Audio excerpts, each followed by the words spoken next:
तो उसने कहा कि भाई साहब ये केन उपनिषद में पत्नी मन ऐसा पत्नी के प्रति जाता है, ऐसा कुछ लिखा हुआ है क्या? मैंने माथे पे हाथ रखा, क्या बात करता है। तो वो उसने तो स्क्रीनशॉट भेजा मुझे कि ये देखो, नेट पे मैं देख रहा था और उसमें लिखी हुई थी लाइन, केने सीताम पत्नी ही, उसके आगे शब्द है केने सीताम पत्नी मनः। मैं सोचने लगा यार केने सीताम पत्नी है तो स्क्रीनशॉट और नेट से उठाया हुआ है। तो फिर मैंने भी कुरेदा नेट पे केन उपनिषद लिखकर, कहीं मुझे नजर नहीं आया। नमस्कार, प्रेरणा वाणी केंद्र से मैं जय भगवान सिंगला और हमारे साथ हैं अरुण पराशर जी। पराशर जी, आपका स्वागत है। धन्यवाद, नमस्कार। पराशर जी, ये जो उपनिषद वाला आप सुना रहे हो ना, बहुत रोचक है जी। अब देखिए, एक बृहदारण्यक उपनिषद इतना बड़ा, हाँ जी, हाँ। और ईशोपनिषद आपने सुना है वो इतना छोटा, 18 श्लोकों का मात्र। हाँ, ये तो सबसे छोटा तो है। एक और उपनिषद है, मैंने थोड़ा देखा एक बारी, केन उपनिषद के नाम से। हाँ जी, हाँ जी, केन तो उपनिषद। वो क्या बड़ा है, छोटा है, या किस तरह का, उसके बारे में बताइए कुछ। हाँ नहीं, केन उपनिषद है तो छोटा ही। जब बृहदारण्यक की बात करते हैं फिर तो छोटा ही तो है। सारे छोटे फिर तो छोटा ही है। वो तो बृहद है, नाम ही। बृहद है, हाँ जी। नाम ही छांदोग्य हमने किया, वो भी बृहद से छोटा ही था। हाँ। पर इनसे बड़ा है, ईशोपनिषद से बहुत बड़ा है छांदोग्य उपनिषद। और केनोपनिषद जो है वो, क्योंकि ईशोपनिषद में तो 18 मंत्र है, केनोपनिषद इससे थोड़ा बड़ा है, पर बहुत बड़े जैसा इसको हम बोल नहीं सकते। पर रोचक तो है। हाँ, जहाँ तक मेरी नॉलेज है, बहुत बहुत रोचक रोचक है। है। क्योंकि ईशोपनिषद की तरह। हाँ जी, हाँ जी, रोचक है। और वैसे भी ईश के बाद जब हम उपनिषदों की कोई चर्चा करें ना, तो ईश के बाद केन का ही क्रम आता है। शंकराचार्य जी ने ईश के ऊपर पहला भाष्य लिखा, फिर केन के ऊपर लिखा, ऐसा माना जाता है। तो कोई भी जब बात करता है तो ईश के कर्म से उपनिषदों के नाम बताइए, तो वो बोलता है ईश, केन, कठ, ऐसे करके बोलता है। यानी कि दूसरा नंबर के इसका आएगा, केन का। तो हमने सुनाते हुए नंबर क्रम बदल दिया इसका हमने। हाँ, हमने ना शुरुआत में बृहद छांदोग्य उपनिषद इसलिए उठाया, वो चूंकि कुछ बातें ऐसी आ रही थी, वेद हमारा चल रहा था, और वेद से संबंधित कुछ ऐसी कहानी जब आई तो छांदोग्य उपनिषद शुरू हो गया था। और फिर छांदोग्य उपनिषद पकड़ लिया तो फिर छांदोग्य के ऊपर चर्चा करते रहे। और दूसरी बात, छांदोग्यों में इतनी कहानियां थी, बहुत ज्यादा, सबसे अधिक रोचक कहानियां छांदोग्यों में थी, इसलिए भी थोड़ा हमने उसको देखा। चल, हमने तो सारे सुनने थे। हाँ जी, हाँ जी। आप एक सुनाओ, दो सुनाओ, आपने क्रम ना बताते, हमारे लिए तो सारे वही क्रम था जो आपने बताया। हाँ हाँ, ईश के बाद केन, ये आपके मुंह से ही निकल गई बात। ये अच्छा हुआ कि केन तो कभी कभी ना पढ़ने का मौका मिल जाता है, ज्यादा तो नहीं मिलता आप जितना। हाँ जी, कभी कभी बड़े जबरदस्त अटक जाता है, जो रोचक होता है ना, वो दिमाग में अटक जाता है। मेरे को ये भी बहुत रोचक लगा। हाँ, केन उपनिषद बहुत रोचक है। वो शुरुआत में ही ऐसा बोलते हैं ना, केने शीताम मनसहा, केने शीताम, उसका जो पहला मंत्र है कि ये जो मन है, ये विषयों के प्रति किसके कारण गिरता है, पतति।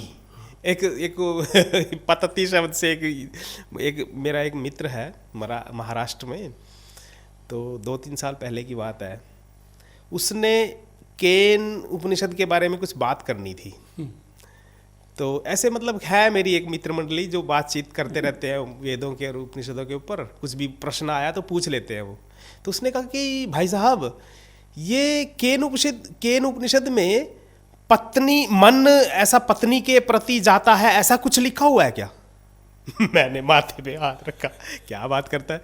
तो वो उसने तो स्क्रीनशॉट भेजा मुझे कि ये देखो, नेट पे मैं देख रहा था और उसमें लिखी हुई थी लाइन, केने सीताम पत्नी ही, उसके आगे शब्द है केने सीताम पत्नी मनः।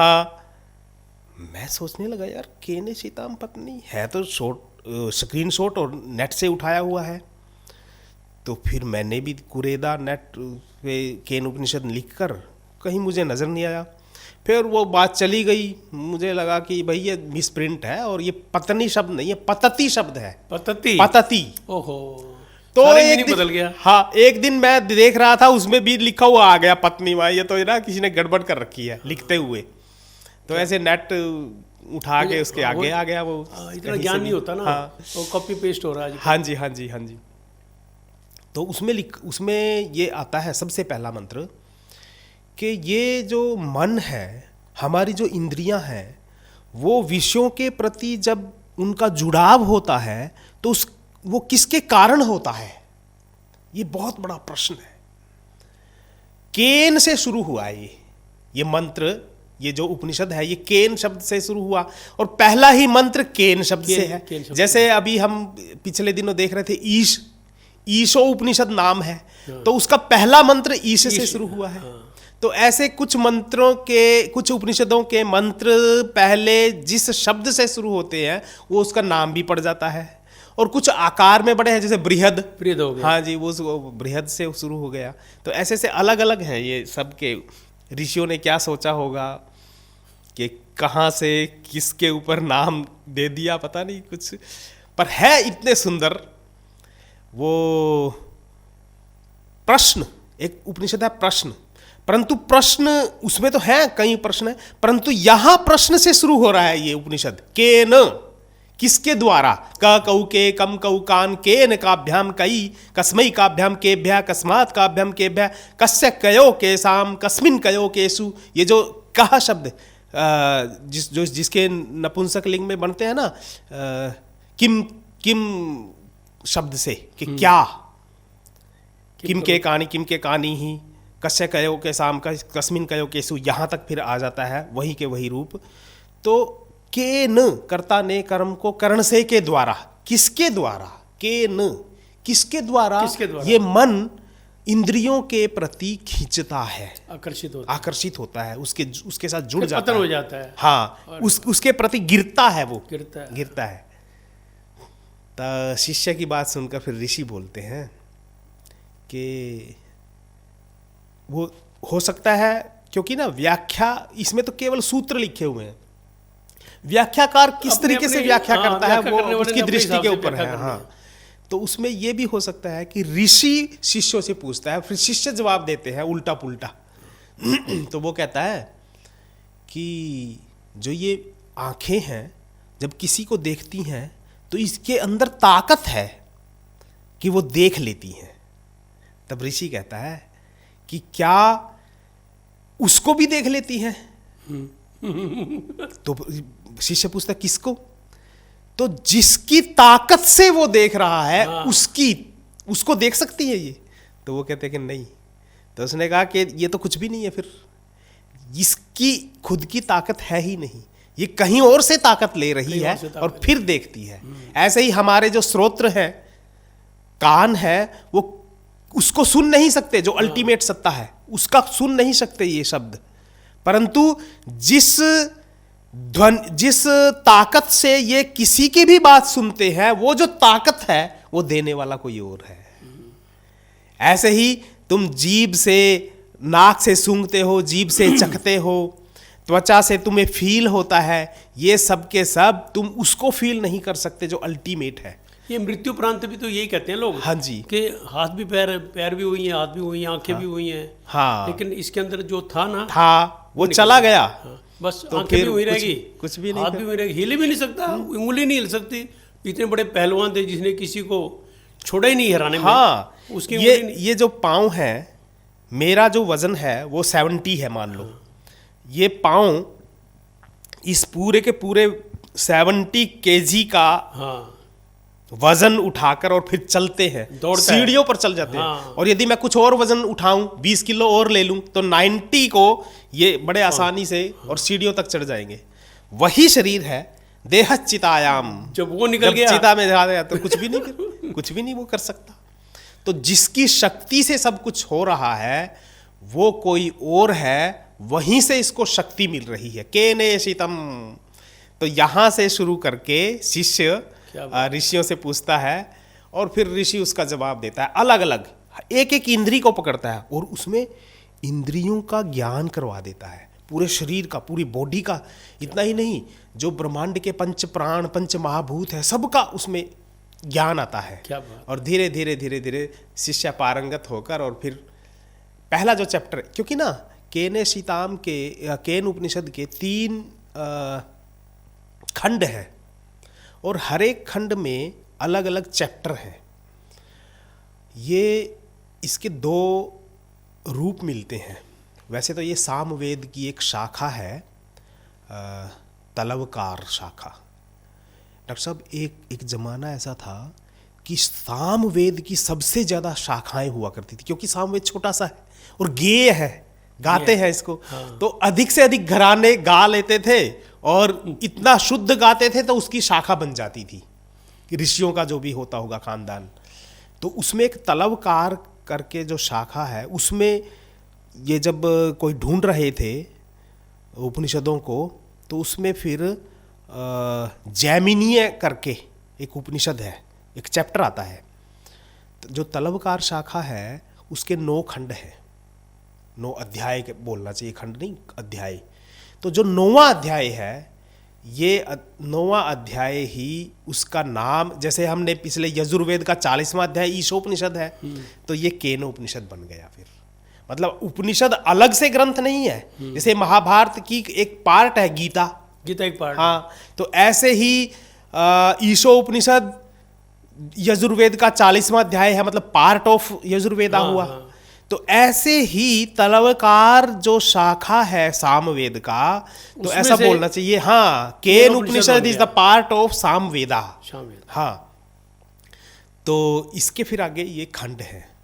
एक जब ये चल रहा था शोध का, मैं उन दिनों बात कर रहे थे हम आपस में कि 1775 के आसपास ये ओरिएंटलिस्ट लोग खड़े हुए थे, जोन्स वगैरह। हाँ जी। तो उन्हीं दिनों, उसके थोड़े दिन के बाद, जब ये अनुवाद का कार्य खूब चल रहा था, तो एक डॉक्टर बर्नले थे।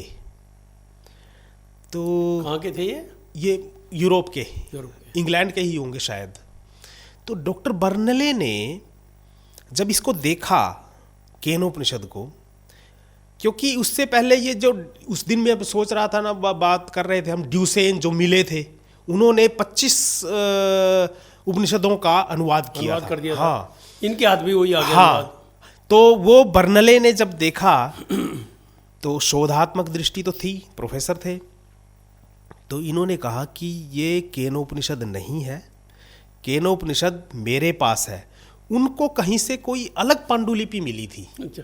हाँ, पर उसमें भेद, फिर बाद में पता चला कि ये पांडुलिपि के जो मंत्र हैं वो इतने भिन्न नहीं है, केवल उसमें स्वरों का थोड़ा सा भेद है, और स्वरों का भेद हमेशा शाखा के कारण होता है। मंत्र वही होते हैं, बिल्कुल बिल्कुल, पर शाखाएं क्योंकि वो किसी और ने गा रखी है, वो किसी और ने गा रखी है, तो उसका नाम था जैमिनीय। तो उसने इसका नाम रख दिया केनोपनिषद नहीं, जैमिनीय उपनिषद, ऐसा करके। तब फिर बाद में ये शोध हुई कि वो दोनों एक ही हैं। हाँ, थोड़ा पांडुलिपि के उसका शाखा का फर्क है। तो शुरुआत जब उस दिन भी हम बात कर रहे थे, दारा शिकोह ने, हाँ, जर्मनी में उसके अनुदित जब गई चीज़ें, और फिर वहाँ से लौट कर आई, और फिर इन लोगों ने, मैं तो ना डॉक्टर साहब ये कई बार सोचता हूँ कि वो दौर कैसा होगा कि उपनिषदों के ऊपर सारे लोग चर्चा कर रहे हैं। हाँ, कोई कहीं से पांडुलिपि लेकर आ रहा है। हालांकि आज के युग में ज़्यादा जरूरत है इन चीज़ों की। हाँ, क्योंकि पतन होता जा रहा है। बिल्कुल बिल्कुल, संस्कृति को बचा के रखना। हाँ, उस टाइम तो पतन भी नहीं था। बिल्कुल, लेकिन लोगों का इंटरेस्ट कितना था, रुचि कितनी थी। बिल्कुल, वो आगे बढ़ने के लिए कर रहे थे, हम तो गिरने से बचाने के लिए कर रहे हैं, वो भी लोग सुन के राजी नहीं है। हाँ, जिन दिनों में पढ़ रहा था, वो जो फुटनोट नहीं आते हैं ऊपर, हाँ, तो उसमें एक जर्मन कवि का नाम लिखकर उसके कुछ स्टैंजा दे रखे थे, और वो लिखा हुआ था उसने कि केनो उपनिषद के ऊपर इस पोएट ने इतनी बड़ी कविता लिख दी, और उस कविता को अवार्ड मिला, और उसने फिर स्वीकार किया मंच पर खड़े होकर कि ये केनोपनिषद का वहाँ से प्रेरणा मैंने ली, और फिर ये ब्रह्म के बारे में लिखी है। मतलब केनोपनिषदों के ऊपर तो कितना लोग प्रेरित हुए और कितना कुछ रचनात्मक संसार उन्होंने पता नहीं क्यों रचा। लोगों की रुचि नहीं रही इन चीज़ों में। हाँ, लोग बस भौतिक ये तो चीज़ों में खो गए सारे। भौतिकवाद आ गया ना जी। मैं ये सुविधा ये सुविधा ये सुविधा, हाँ वो परमात्मा में की तरफ ध्यान नहीं रहा लोगों का। हाँ जी हाँ जी हाँ जी। हालांकि हम भारतीयों की कमी है ये, हम करें चाहें तो हम पूरे वर्ल्ड में प्रचार कर सकते हैं। कर हम सकते भी हैं, भौतिकवाद में आ गए सारे। भोगवाद जब फैलता है ना जी, तो बस वही बात है आपकी कि मैं वाली जब बात आ जाती है। सुख सुविधा के गुलाम हो गए सब। हाँ जी हाँ जी हाँ जी हाँ जी। वास्तविकता से दूर हटते जा रहे हैं लोग। तो हो सकता है आपसे सुन के कुछ लोग लाइन पे आ जाए। अरे ये तो थोड़ा सा हाँ, वैसे हम दोनों का ये अच्छा प्रयास है, तो इतना सा भी मैं तो आपके साथ खड़ा हूँ, प्रयास तो आप ही का है। नहीं नहीं नहीं, ये मेरा कोई प्रयास नहीं है। चलो ये मेरा सौभाग्य आप मेरे साथ बैठते हो। बाकी ये केनोपनिषद का जो पहला चैप्टर है यहाँ तक है, और फिर अगले चैप्टर के बारे में भी बात करेंगे। तो आज का एपिसोड यहीं तक जी। कल फिर इसी हाँ, उपनिषद उसी पे उपनिषद को आगे बढ़ाएंगे। बढ़ाएंगे। ठीक है। नमस्कार।